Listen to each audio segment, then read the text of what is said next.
Marriage, the parent negotiations. We live in a society where the haram is easy, while many of our parents make the halal hard. Now, why do you gotta make it hard? I don't think many parents understand the trials we have to go through. I mean, it's already hard enough with the 1,000 temptations we have around us, especially living in the West where clothed people are walking around naked. Corporations understand the strength of these urges, and that's why they use it to sell their products. But it seems that many of our parents still don't get it though. Maybe it's because they've forgotten how it is to be young. Or maybe it's because they got married when they were young and they didn't have to go through this trial. It's okay, have fun when you're young, get married when you get older. How am I supposed to have fun? Alone? You see, we're all human beings, and being social is part of our nature. And if you take that away, it only makes it harder. Think about it. How does society punish its worst people? Oh, I know. Yes? Oh, okay, society punishes its worst people by sending them to prison. That's correct. Yeah. Now, prison itself punishes its worst criminals by putting them into cells by themselves. It's called solitary confinement. Basically, they try to make them lonely. Yes, the worst punishment they do to the worst criminals is to make them lonely. And yet there's brothers and sisters out there who try to play it off and pretend that they want to be alone. Hey bro, when are you gonna settle down and start looking for someone to marry? Nah, got too many things on my mind. What things? You know, things. Hey, what's that? Oh, no, don't look. Oh no, it's there too. I need to get married.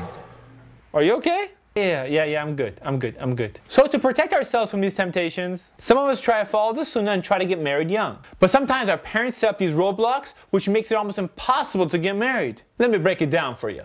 Making the announcement. Hey Dad, I think I'm getting to the point where I'm starting to look for someone.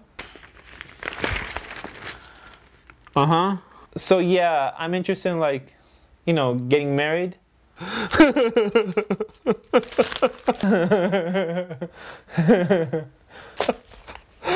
Oh, you're very funny.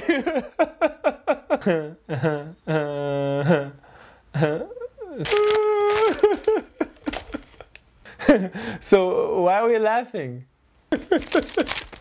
We are laughing because you're a comedian. Now go into your room and make those little videos. I'm busy. Choosing your spouse. Some parents push you towards one direction for marriage. You know what I'm talking about, right? Okay, Dad, does it make a difference who I marry? Of course, you can choose whoever you want. Wow, really? What a relief. For a second, I thought you're gonna... Okay, this is so cool, this is cool. So you're gonna let me choose?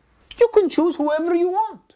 As long as they live in this country, this city, this neighborhood, live on this block, and live on this street. Oh, that's my cousin. Fantastic, we have made a great decision. We? Your marriage, their wedding.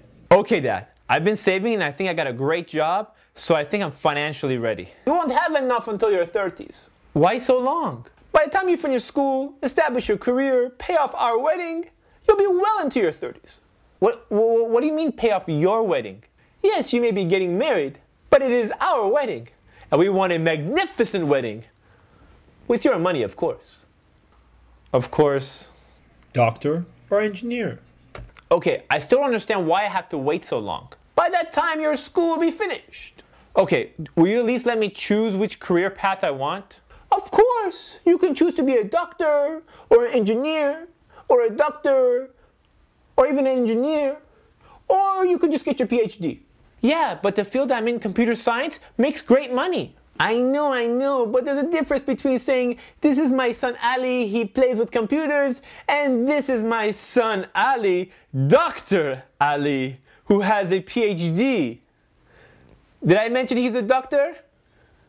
The wedding debate. Okay, everything else aside, I really want to start my marriage on the right foot. Right foot is good. Yeah, but what I'm trying to say is that I don't want to mix wedding.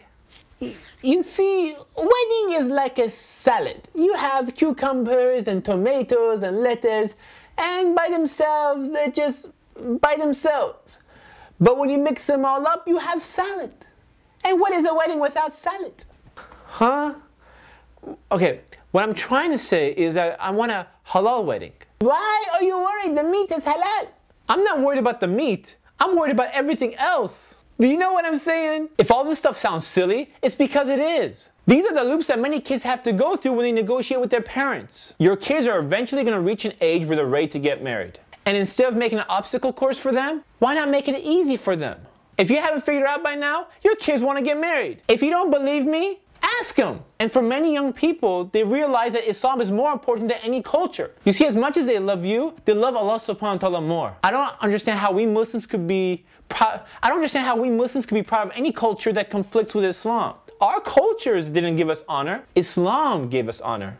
All our past civilizations were living in Jahiliyyah before Islam came and enlightened us. But yet you still see many parents doing ignorant actions like forced marriages. It's not only backwards, it's haram. Look, your kids want a suitable spouse that they can match with. Now that doesn't mean that they always make the right decision, so your advice is important. But advice is not making their only selection their cousin from back home. Do you know what I'm saying? Your kids know what I'm saying. You see, your kids grew up here with a completely different culture than the one you grew up with back home. So that doesn't mean that necessarily if you find someone from back home, it's going to work out. Many times there's a culture conflict and things don't work out. At the end of the day, you as a parent want your kids to be successful. And that success is not determined by how beautiful the girl is or what kind of fancy degree the guy has. More importantly, it has to do with the ideas they carry and the way they carry themselves. And of course, the overall iman of the person. Because inshallah, if they are strong with their deen, that's going to make an impact on how they're going to be treating your daughter or son. Do you know what I'm saying? Do you know what I'm saying? This is Ali reminding you just in case you forgot.